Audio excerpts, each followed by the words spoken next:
I think it was powerful the fact that Elphaba decides to walk away in the end, because it's all well and good you having all the power and all the giftings to change things, but if everybody hates you, you can't actually use your giftings for anything good. True.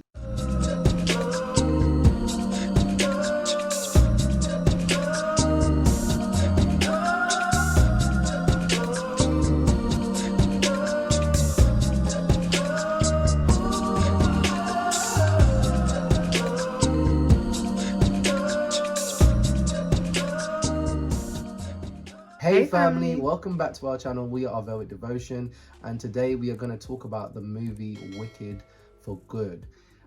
Spoiler alert, we are going to talk about some of the plots and things that actually happen in the movie. So if you haven't seen it yet, turn off now, go and watch the movie in the cinema or wherever you can watch it, the cinema, and then come back to this video. So Mrs. B, do you want to give a brief synopsis? Yeah, so we'll give a synopsis and then we'll also talk about what we can learn from this movie as creative people. So essentially, in this movie, basically the movie starts where Elphaba is outcast and alone. She essentially is going around trying to show the wickedness of the wizard and trying to show that he actually is not who he says he is. But every time she tries to go to someone and show this, they try and spin it and make it look like she's done something, or something happens where she has to use her magic essentially, and it just ends up being a bad thing, okay? And so she basically ends up trying to make a deal with the wizard and with Glinda, because Glinda explains to her that if we work together, we can be received better. And Elphaba agrees with this, with the exception that the animals can be let go, and with the exception that basically bad things stop happening essentially. And then as she realizes that the wizard is actually worse than she thinks, she changes her mind.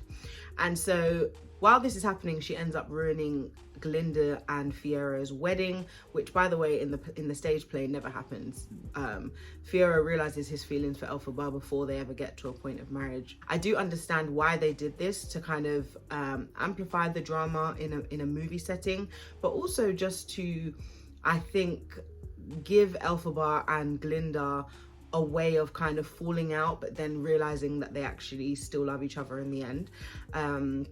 So yeah, overall it's a good movie in terms of the lore, in terms of sticking to the source material. So if you actually liked the West End musical, you're probably gonna like it, because the things that they did change were actually basically in the book anyway. And it works so well compared to so many other movies that we've seen recently, because they haven't tried to rewrite it or make it their own with their own interpretation. They've stuck to the lore, but they've just brought it to life in a way that seems more realistic on screen. So in the original Wizard of Oz, you see a Tin Man, a Scarecrow, and a Cowardly Lion. And what they do is they do a really good job, just as they do in the theatre production, of explaining that those people became that way because of something that Elphaba has done. So the Cowardly Lion is the cub that Elphaba tries to save. The Tin Man is Bok, the guy that really liked Glinda in the first movie, and he's actually changed because Elphaba's sister tries to do a spell to make her love him, and Elphaba has to change him so that he will live, but ends up changing him into something else. And then essentially Fiyero ends up being a Scarecrow because they're going to kill him for loving Elphaba, and so she does a spell so that he won't feel pain. Essentially, he won't die, right, regardless of what they do to him, and it changes him completely into a Scarecrow. So again, all of these nods are really good to the theatrical production. I think they're done quite well. I think the acting is really good in this. I think the production value in terms of the colors and the quality of the filming is excellent. And I think even if you're a person who doesn't like musicals, this is a musical that's actually been done reasonably well. Yeah, I would also say, from my perspective, as someone I've seen Wicked in the theatre a couple of times over the years, and I would say definitely this film really showed a great production value in terms of the quality of the colors, and the sets and the scenery and everything was really great. and the acting actually was really good as well. Like, the characters were portrayed very well. There was so much, I guess, drama in their performances, kind of what you would expect in a theatre, but so elegantly put on screen as well, which is something that's quite refreshing, because often film remakes of theatre productions can kind of leave you a little bit wanting for a bit more. But this, I feel like, was so packed full of energy, and the storyline was full the whole time. Was there anything in the movie that you didn't like? Because I know there was something for me that I found awkward, but what about you? I think, you know what, there's a scene where Elphaba and Fiyero are about to be romantic for the first time, and I can't lie, that was a little bit awkward to watch. And not because the concept of what's happening is awkward, but just I think the acting there was a little bit, that's where it did drop a little bit for me. But they still did it. It was a musical, so they were singing it, so but Fiyero's acting was kind of funny, I'm not gonna lie to you. I mean, Mrs. B, maybe you can put up a couple of images there of my man's eyes just popping out of his face. But yeah, it was a bit awkward, but it was cool. Like, you kind of got over it, you got what was happening and stuff, but yeah, that bit was a bit awkward for me. Yeah, I would have to agree. I think in the theatre production, the part where Fiyero and Elphaba finally get to be romantic, it is actually really good, because, you know, they're singing, and the singing basically explains the romance, right? Whereas because this is a movie, everything is up close, first of all. Yeah. But more than that, I think that what they should have done was had them singing and then lead into the romantic scene. Whereas what they did was they landed at Elphaba's, you know, pad, or whatever you want to call it, and basically hideout. Let's call it a hideout. Right? And then basically they start singing to each other about how happy they are to be in the moment, I guess. And it just comes across, to me, it came across as really awkward, because the whole time you're like, but are you gonna kiss? Are you gonna get to it? Like, what's happening? And they keep almost about to kiss, like, and then Elphaba will flip her hair and walk away dramatically, and it just, the whole time it feels super awkward, because you're like, just get on with it. Why are we still singing? And then the thing that I found the most, as Mr. B said, the thing that I find the most awkward was how Fiyero was just staring at her into her eyes, like, and it was just so unnecessarily intense. Like, if you have ever been a person in love, yes, you stare at each other, but not for that long, while you're like, ah! Like, you just can't sing into somebody's face that intensely. So yeah, I think that was probably the weakest but that's point. A minor, though. Yeah, it's a minor. It's a minor. It doesn't take away from the film, No. I don't think. No. And you still get the point. I think the most emotional part of the movie, though, is at the end with Glinda and Elphaba. What do you think about that bit? No, I really liked that bit, because it showed how deep their friendship got, and, you know, they were singing to each other like, you know, I love you kind of thing. And I think that was really quite moving, because you could tell that they had gotten they cared about each other so much that Glinda was really upset about the concept of Elphaba dying and never seeing her again. And the way that they parted, you know, with her being killed by Dorothy was It's so deep. it was deep, and it's like she had no idea what was going to happen after that, and she saw the whole, well, she at least we think she saw part of it, or she saw a shadow of it, whatever, but the emotion was portrayed really well in that section. And yeah, props to the actors, they did a great job there, and to the director, because apparently the part where they're both at the other side of the door still there, even though they're not talking, was actually improvised. And it's like the most emotional part of the whole thing.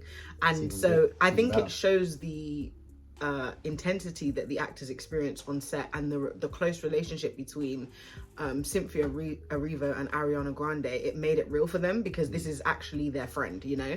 And maybe that was what was missing in the Fiyero and Elphaba scene, because it seemed like Elphaba almost had more love for Glinda, for real. than she did for Fiyero. But to be fair, I think because Elphaba and Glinda were lifelong friends, that moment obviously would have been very traumatizing for both of them. And so, yeah, that whole For Good, where they're singing together and they're talking about how the fact that they've known each other has changed their lives for the better, was just powerful. It was really powerful. It was really emotional.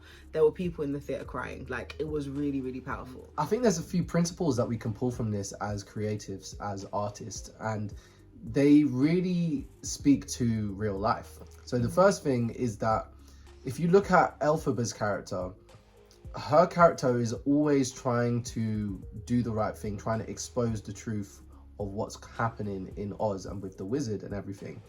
And that nature of a creative person is, creative people struggle to be anything but themselves. Okay, creative people to struggle to fake being someone else. And okay, you can look at this and go, there's actors who can fake being someone else, but in terms of their personal lives, because their personal choices, you know, you always hear it in some kind of film series. Like at the end of the film series, the creator's like, oh, I want to do more than what this is. I don't want this role to define me. If you look at, for example, like Harry Potter and Daniel Radcliffe and everything like that, Daniel Radcliffe really fought hard after Harry Potter to become his own thing, and to live authentically, to live authentically, and not just to be known as Harry Potter.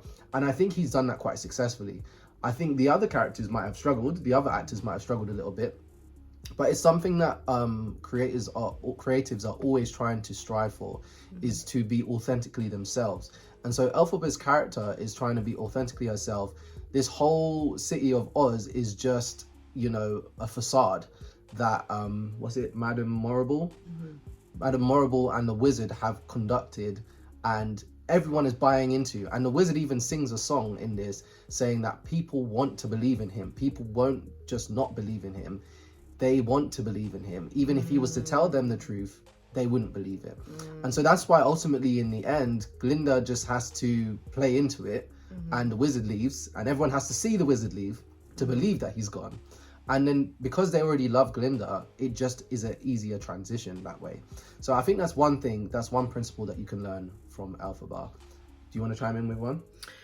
Yeah, I think the real core of this and why people really love the musical in general, but also these characters, is because they're really well written. So first of all, the concept of knowing when the right time for you as a creative person to leave, knowing when to leave is really important, because I think it's amazing how, first of all, Glinda starts off as being a person who really doesn't want to leave the comfort of her situation, but then realizes that actually she has to stand up for something at some point, and she rises up to become the leader she should be, is very, very important. And in the end, she does end up standing up for Elphaba in the right way. But because she knows that this facade can't be dropped because people won't believe it, she actually has to play along with it. And I'm sure we as creative people have all been in these situations where we're at our workplace, we know that our overall boss is an idiot, but we can't say anything about it, so we have to play along with it, right? Things like that oftentimes really make a difference in how somebody lives their lives and whether or not they choose to stand up or not. So that was interesting. But also, I think it was powerful, the fact that Elphaba decides to walk away in the end, because it's all well and good you having all the power and all the giftings to change things. But if everybody hates you, you can't actually use your giftings for anything good. True.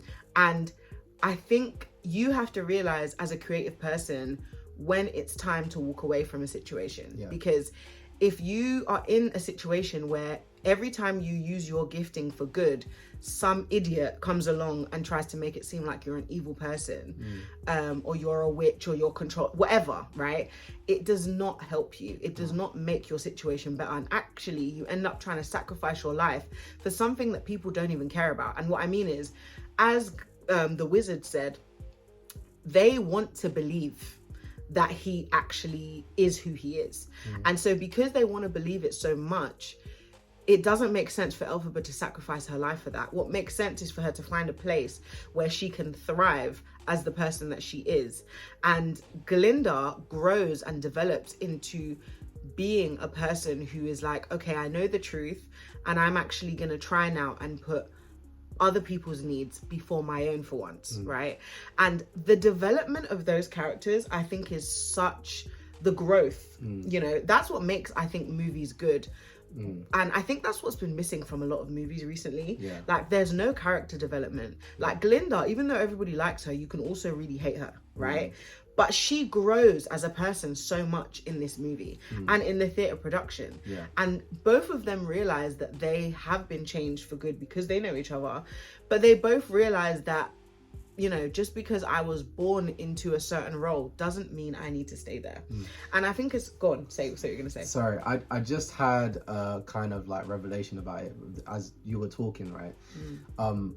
To me, there's like certain reputations that you can draw from the Wizard's character and then Elphaba and Glinda. And I think, let's go to like the music industry, for example, or even Hollywood, right?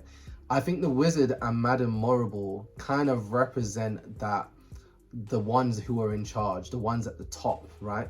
And specifically what I mean is that in the music industry, you have the major record labels and you have the major controllers of the industry and the people who can pull the strings and all this stuff. And Glinda and Elphaba represent like the independent artists, the ones who are trying to make it on their own, the ones who are trying to do the right thing. They have different approaches, but they're trying to do the right thing. And essentially, the Wizard is like an example of, we got to create this facade so that everyone follows this. And the Wizard is kind of like the mediocrity, the overall mediocrity that people love to follow and they love to worship it. And they literally, these people are worshiping the Wizard, right? They want to know everything. They want to see him. They want to be a part of whatever he's got to show. And so Glinda and Elphaba, specifically Elphaba, is representing these artists that are like, let's expose this industry. Let's expose what's really happening. Because in the music industry right now, you've got powers like Spotify who are really coming against the small independent creators right now. And they are just sucking the life out of the funds of the smaller creators, the smaller artists. And they are giving it to the bigger ones. And life is kind of like that, with the rich taking from the poor and just taking from everyone else. And I think I really liked that factor in this film because it gave you something to relate to. Like, as a creative, I related to that. Like, oh, the Wizard is out here just trying to claim all the money, claim everything, not giving anyone a chance. And then the Wizard is also silencing, so the larger and blaming. So these large labels and companies like Spotify and stuff are trying to silence those who are telling the truth about the industry and trying to silence those who want to do things in a different way to what is being the way it's always been done. And they put people in boxes. Literally caging up the animals. Caging up the animals, which you will see in the movie.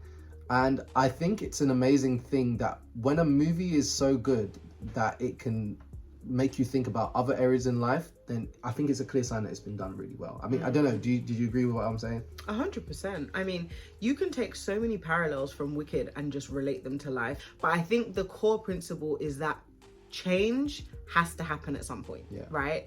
And I think as creative people, if we can get to the concept of understanding that change is going to happen whether you want it to or not, it's just, what are you changing into?